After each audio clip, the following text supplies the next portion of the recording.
This weekend will be quite short. It'll be deep but short.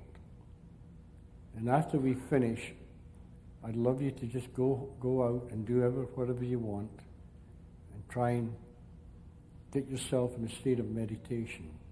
That is a tranquil mind.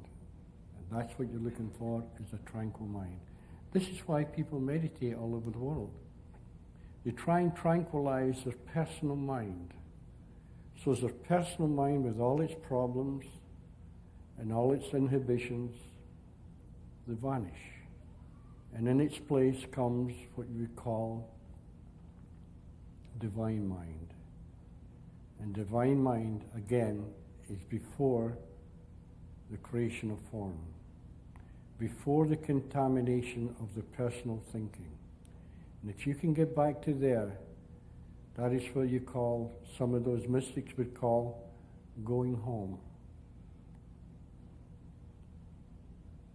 You go home to where you belong. And people will say, well, this may take years. I hear some people talking about going to India and going up the Himalayas and talking about it's going to take years and years of practice to do this. That's not true. You're already there. You truly are. The only thing that stops you from seeing this is your own thoughts. And this is where the missing link is thought. The missing link that all psychologists, psychiatrists, therapists, and all human beings are looking for is thought. And if you can find the secret to thought, you'll find the secret to life. Just listen. And please, I know this sounds strange. I'm sitting here talking to you. Don't listen to my words. If you listen to my words, you can find an argument. I'm trying to explain the unexplainable via the word.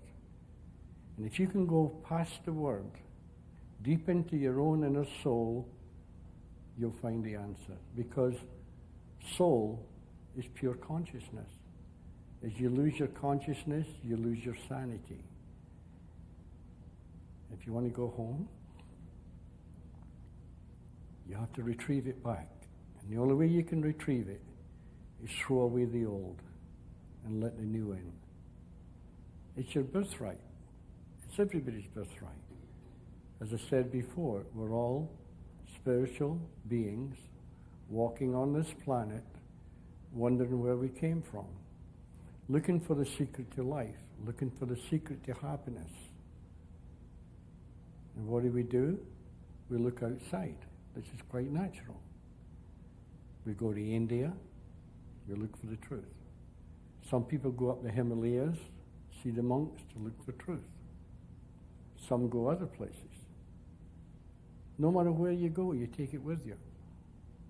Because every human being in this world is the truth in disguise. Just listen. And if you don't understand, it really doesn't matter, because I don't know anyone in the world that understands. It's a feeling. Once you get this nice feeling, then the understanding comes later. A lot of people listen and they'll say, I have no idea what that guy just said. And I remember one time, there was about 200 people. And this woman got up and she said, Sid, I don't have a clue what you just said. And I said, that's good. She said, what do you mean it's good? And I said, please, just sit down. And she sat down. And I said to the 200 people, is there anybody in this hall knows what I'm saying? Put your hand up. There was one hand went up. And that one hand argued with me all weekend. So, you're not looking for an intellectual understanding. It doesn't matter how much education you have or you haven't.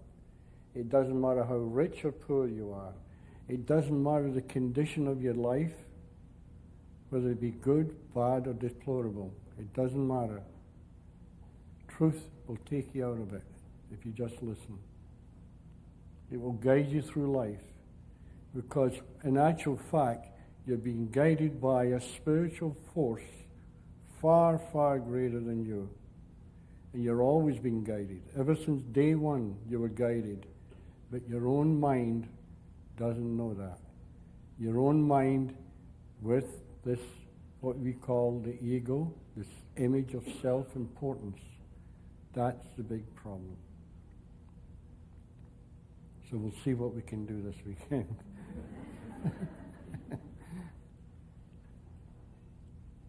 Mind, consciousness, and thought.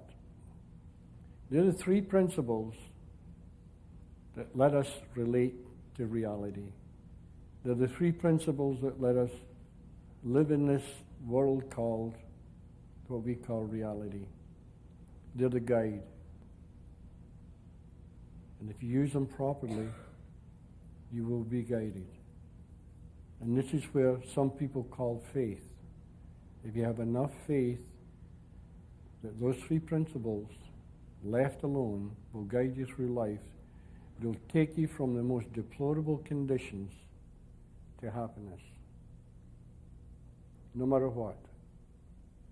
And a lot of people say, well, that's okay for you, Sid. But what about me? I live in this horrible situation. It doesn't matter. It's got nothing to do with this world. You're not looking for anything from this world. You're looking from an inner world. You know how the great mystics of the world throughout time have always said, look within for the answer? Well, I'm saying the same thing. You have to look within. And within is not inside your body. It's just an expression to say that you've already got it. It's deep in your soul. That's what within is. It's deep within your soul. And if you can clear your soul, you'll clear your eyes, because the eyes truly are the windows to the soul. Whatever you see, that's how you live. However you think, that's how you live. We have five senses: tasting, smelling, seeing, etc., etc. You all know them. On their own, they are totally useless. They have no life of their own. Not until they're amalgamated with mind, consciousness, and thought. These are the three principles that bring life into your whole system. They are life. They are life before form. Ignore the form, go back into the spiritual, and you'll find your answer. Now, I know in this room right now, there's almost every kind of religion known. And I'm going to ask you to be very patient with me, and because all the major religions in the world, they all have the answer. But it's hidden. It's hidden in a maze of thoughts, ideas, concepts. And there is no thought, no concept in this world holds the truth. No matter what you think it is, it isn't.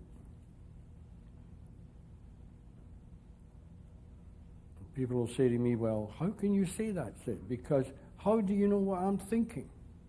It doesn't matter what you're thinking. It doesn't matter what your concept is. You're wrong.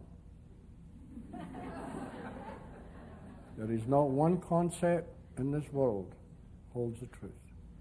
You have to go beyond all those concepts, ideas, etc., etc. And where do you find it? In the stillness of your mind, in the quiet chambers of your mind. This is where the rebirth takes place. And you go from the known to the unknown, from the physical to the spiritual. Now, there is no end to this answer. So if anybody ever gets cocky and says, oh, I know what the three principles are, mind, consciousness, and thought. You get a 5-year-old to figure that one out in 2 minutes. That's not the answer. That's just words. But when you go deeper inside yourself and you find the answer you're looking for and you share it with a patient, and that patient hears beyond your word, and a little light goes on their head, a little spiritual light goes on, and it brings out what is called inner knowledge. The mystics talk about true knowledge. What is true knowledge? Another word for it is wisdom. And wisdom is spiritual intelligence before the contamination of human thought. That's what wisdom is. And that's what you people have been finding. And keep going. Never close your mind. Never think. Never get cocky and let your old ego think that you've found something. Just be grateful for what you have found. Be grateful for something that has changed your life. Be grateful for something that's changed your marriage.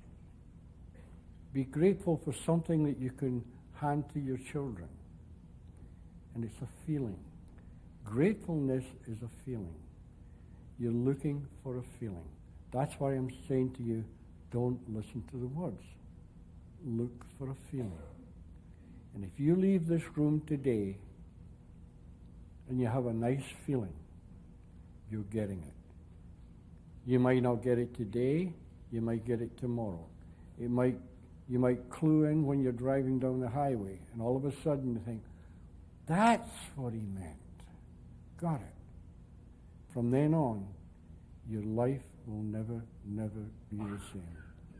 Because once you have gone up to a certain level and seen the newness, you never come back again. It's not good enough. And another trap is never try and go higher. Because you're searching for something you don't know. Be grateful, that feeling. And if you can get that grateful feeling, it will take you higher. And the longer you keep that feeling, those nice thoughts, the more you will expand the boundaries of your mind. Because that's what we've done. We've put boundaries on our own thinking capabilities. I've had 1,000 people say what I'm talking about is impossible. How come I'm here? It's not impossible. There is nothing impossible. Not when you go to the spiritual side of life. We all have what we're looking for. You know the old saying, I am that which I seek? That's what I'm talking about. Nobody in this world, nobody is greater than anybody here. Nobody is more spiritual than everybody in this room. No matter who you are, no matter what the condition,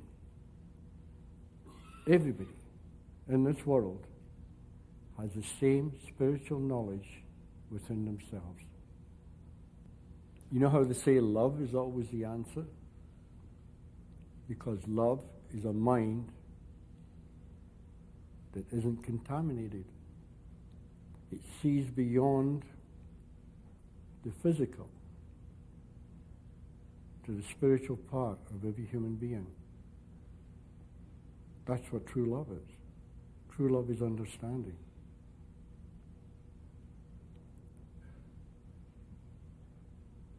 No, it's very, very natural that we all go astray. It's the most natural thing in the world.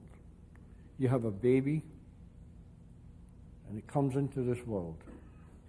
The moment it comes into this world, it has actually come from the spiritual into the physical.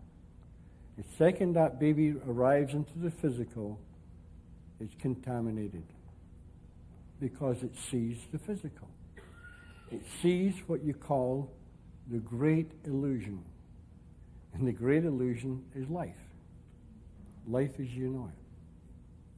And that's why some of those gurus from India and people, they talk about the great illusion, the great awakening. Because you go from a dream state and you awaken to realize who and what you are. And who and what you are is not your name, not a physical, it's spiritual. And when you go back into that spiritual and you find out who you are, there's where your happiness lies. There's where your sanity lies. Because you start to decontaminate yourself. And to decontaminate yourself, you have to throw away the contaminated version. People will say, oh, I want to change, but I don't want to change. I say, wait a minute, that's impossible. What do you mean? Will you explain that to me? Well, I like my anger, and I like being, who I am. I'll say, well, are you happy? No. Well, if you want to throw this unhappiness away, that's the only way you can find happiness. It's like having a bottle of stale wine, and it's filled to the brim, and it tastes awful. Now, you try and pour something into good wine into there, it won't go in. Not until you pour it out. And the more you pour out, the more good you can get. So the more you give up, the more you get. And all you're giving up is something that's bothering you. Be grateful for what you've got. Because gratefulness is the most beautiful feeling you can have. Grateful for having your child. Grateful for having a good spouse. Grateful for life. Grateful for having a job. Grateful for a place to live. It's all a feeling. Look for a feeling. The feeling holds the secret to life. And the missing link to connect you to that feeling is thought.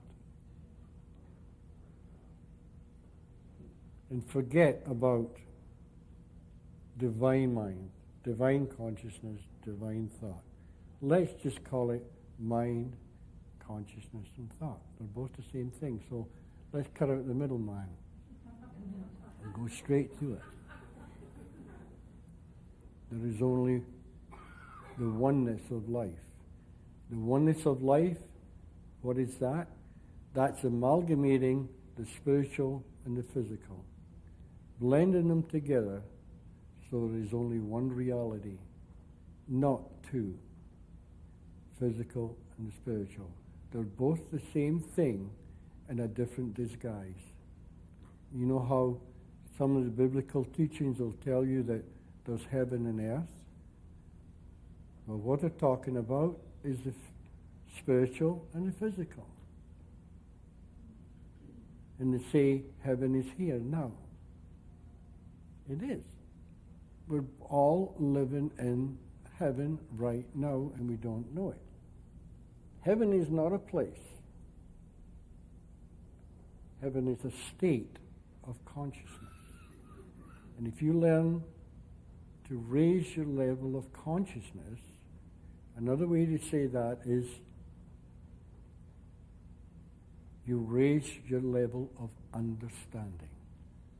And that's what you're looking for. You're looking for understanding. So no matter what church you go to, keep going and listen very carefully, not so much to the words, what your preacher or minister is saying, but the very essence of your religion. The essence, the core. And once you get into that core, you'll find out no matter who you are, what religion you are, they're all saying the same thing in a different disguise. All same. And when you see that, you start to respect everybody else's religion. Because you're all on the same journey. And once you see this, you can turn around to Catholic and say, oh, I know what you're talking about. Then you turn around to somebody who's Jewish and you say, oh, I know what you're talking about. Then you turn around to somebody who's a Hindu and you say, I know what you're talking about. And you could keep going on and on and on. Because they're all saying the same thing in a different disguise. Because we all come from different cultures. Like you take the North American Indian. The way they describe the secret to life is by talking in the spiritual. They talk about the deer, the lakes, the sky, and all Mother Earth, and everything it roams it, are all spirit in disguise. Amalgamate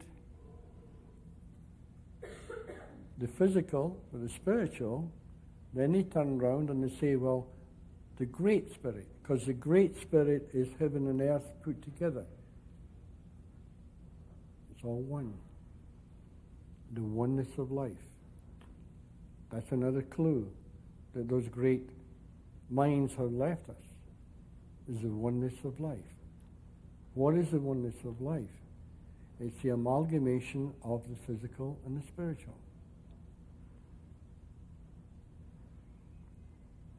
And that's what mind, consciousness, and thought are. The spiritual. The non-tangible. You can't explain it. How can you explain something that doesn't exist? Because it's called, another clue was a great nothingness. It is nothing. The spiritual, they have no form. So how can you possibly explain something that has no form? So our minds create a form. And we say, oh, mind, I know what mind is. Consciousness, I've got a good idea. I know what thought is. And I've missed it. But you have no other choice. Because we're human beings, we are thinking creatures. We think our way through life. This is what we were giving this great divine gift called thought. We think our way through life. And the clearer our thoughts, the clearer our life. And people will say, well, you mean to tell me if I hear what you say, I'll get out these horrible conditions of my life, but how? Tell me how. Nobody can tell you. Not until you get there, then it'll happen. If anybody had told me I'd been doing this now, I would have died 1,000 deaths with insecurity. I'd have been in the middle of darkest Africa, hiding in a tent.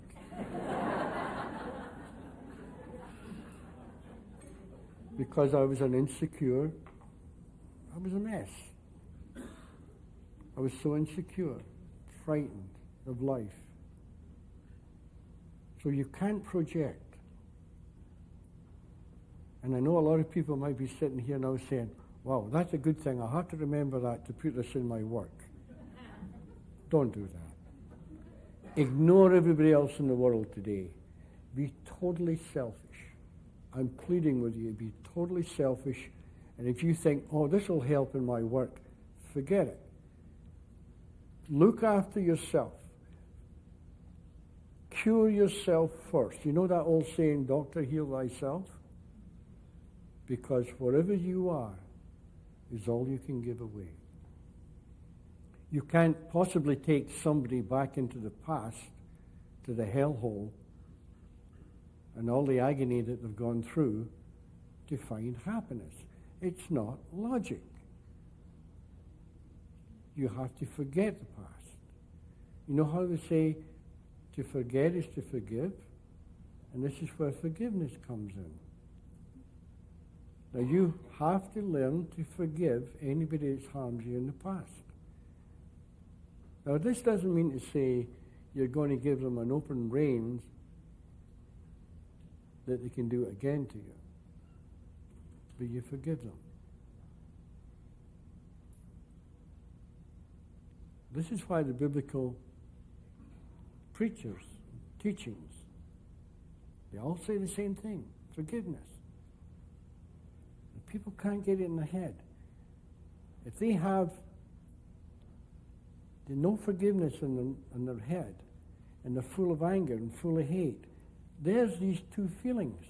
They're going to control you the rest of your life until you learn to forgive. And if you learn to forgive, that anger, that hate, that sadness, the sorrows, they all vanish. So if you don't forgive, all you're doing is hurting yourself. And that's really silly. And I did that all my life. I held my past experiences as a little boy in Scotland against myself all my life. And I thought I was holding it against other people, which I was, but I was also holding it against myself. It was self-inflicted wounds. But once I saw the power of forgiveness, it was gone. And when I looked back in the past, instead of seeing the horror of the past, I saw beauty. I saw beauty in the people that had done anything to me, that had disturbed me, that had let me down. At least that was the way I saw life, because I had those psychological viruses, and I didn't know how to get rid of them. But once I found the answer was love, those viruses vanished. And when I went back to where I was brought up, literally, I saw a different world altogether. And that's the same with you people. If you find something today, this weekend, that raises your level of understanding, level of consciousness, you go out into the world, you'll see a different world. And if the old comes back, stop. Don't try and figure it out.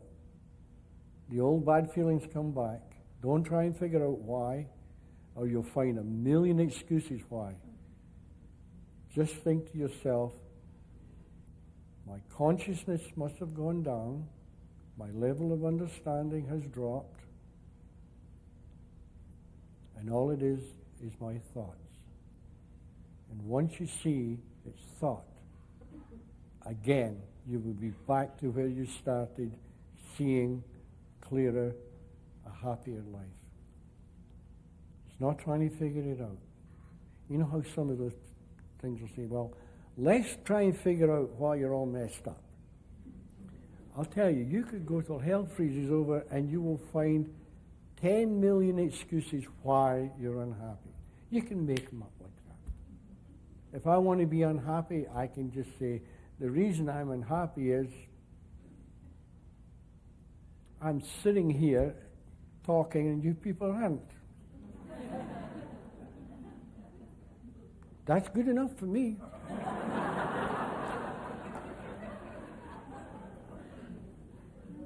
And that's mostly what therapy is about, is looking for excuses. But once they see that those excuses don't hold water, like what is it that changes you? What changes you is you've cleared your mind, your physical mind. Another thing they believe, a lot of people believe, is the mind is the brain. That's not so. Mind is spiritual. It's a spiritual intelligence before the formation of this physical reality. The brain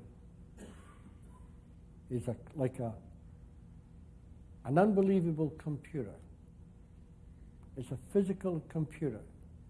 And like any other computer on earth, whatever you put into your computer, that's all you can get out. You can't get anything out of your computer you haven't put in it. And that's what your brain is. And if you have a good brain, you have a good computer. And the beauty is, it's a small one. It's like a laptop. You can take it everywhere. And if you want to change programs, you just change the disk. What is a disk? It's a thought. And you've got a whole pile of them. You've got as many disks as you want. And any time that you want to change, you just, oh, I want hostility today. Okay? Put it in, and you go click, and then you're hostile. You say, oh, I'm fed up with this hostility. I wish I was a bit calmer and a bit happier. And you go, oh, and you go through your index and say, oh, here's one, happiness.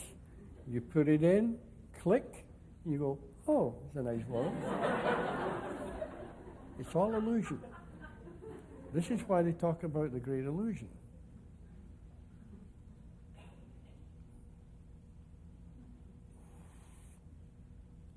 And just like computers, you get viruses.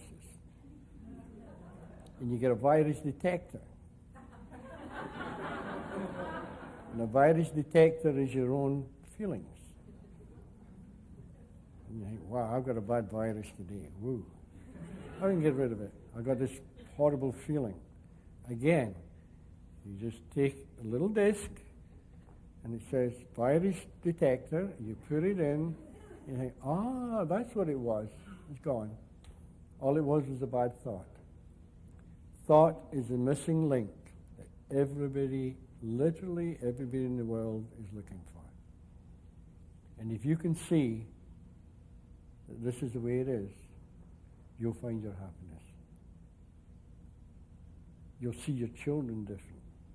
You'll see your marriage different. You see life different. As long as you put in the proper disc. And as I say before, the disc is thought. Go to happiness. And if you go in that direction, you can't go wrong.